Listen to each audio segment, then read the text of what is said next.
Greetings children, welcome to the online classes. This is Aishwarya. Please like and subscribe the channel for the further updated videos. The following video is for class 6 subject general science. Chapter 9 the living organisms, characteristics and habitats. We already learned about the different habitats of the living beings or living organisms, that is terrestrial habitats and aquatic habitats. In terrestrial habitats we learned about deserts, mountain regions and grasslands. In aquatic habitats we learned about oceans, ponds and lakes. Then learning about the different characteristics of living organisms, we learned, do all organisms need food? Do all organisms show growth? Do all organisms respire? So moving on, page number 89. Please keep your textbooks with you and follow what I'm reading through, so it'll be easier for you to understand. Do all organisms respond to a stimuli? Stimuli means, in small words, in short form, if I can say, anything that you will respond to is a stimuli. Okay, so how do you respond if you suddenly step on a sharp object? If you suddenly step on a sharp object, how will you respond? You will move back. Okay, sharp object like a thorn. While walking barefoot, how do you feel when you see things about your favorite food? You feel hungry, isn't it? You suddenly move from dark place into bright light, where what happens? Your eyes shut themselves automatically for a moment till they adjust to the changed brightness, bright surrounding. This one, if you're watching the video in the night, if your brightness of your phone or your screen is very low, increase it to full brightness. Suddenly your eyes will close and you can make out the difference, right? That is how we react to it. Your favorite food, bright light and a thorn in the above situations are some examples of changes on your surroundings. All of us respond immediately to such changes. Changes in our surroundings that make us respond to them are called stimuli. The changes in our surroundings that make us respond to them are called stimuli. S-T-I-M-U-L-I, stimuli. Do other animals also respond to the stimuli? Observe the behavior of animals when food is served to them. They're so happy.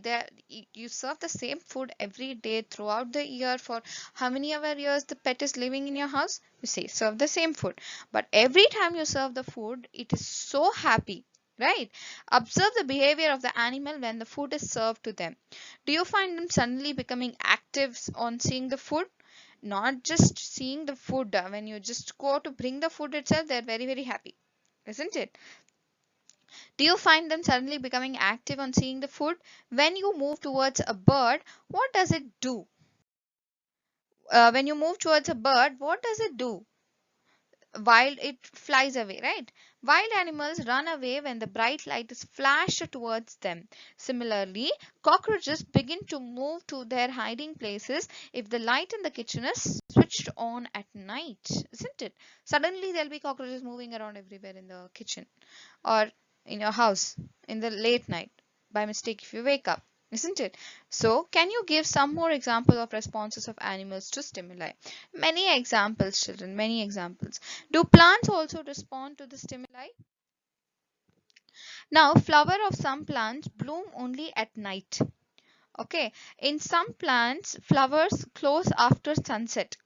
In some plants like mimosa, commonly known as touch me not plant, leaves close or fold when someone touches them. These are some examples of responses of the plants towards change in their surroundings. When even plants, they do change, they do respond to our stimuli. Now if you're trying to grow a plant in your house, it's not growing well. Even though you're watering it, you're providing it proper sunlight, it's still not growing well. Then what you need to do is you go talk to the plant. Okay, tell the plant about anything. You just have to speak to the plant like it is a living thing. It is a living thing. It has a life with it.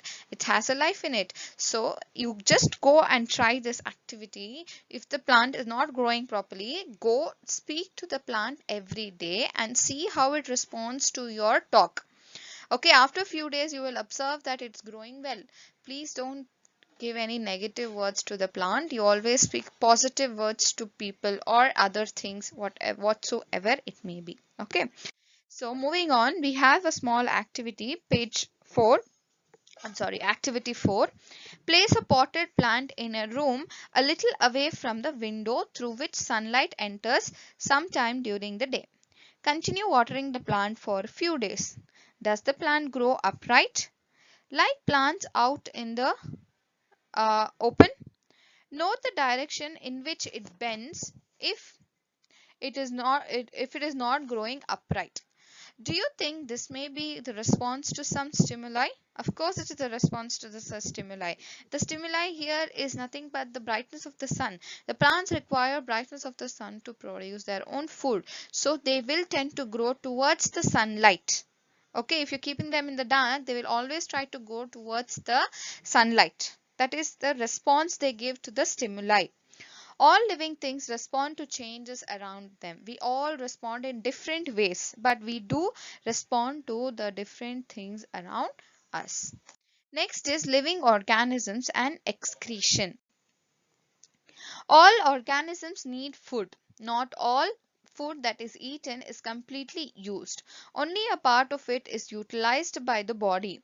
What happens to the rest? This has to be removed from the body as waste.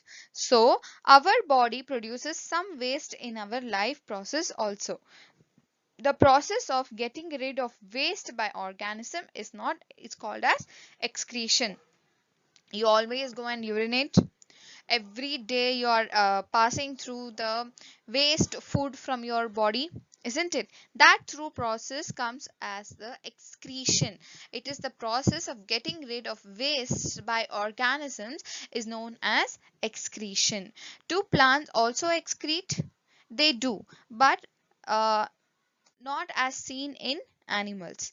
The mechanism in plants are a little different. Some plants find it possible to store the waste products within their parts in a way that they do not harm the plant as a whole.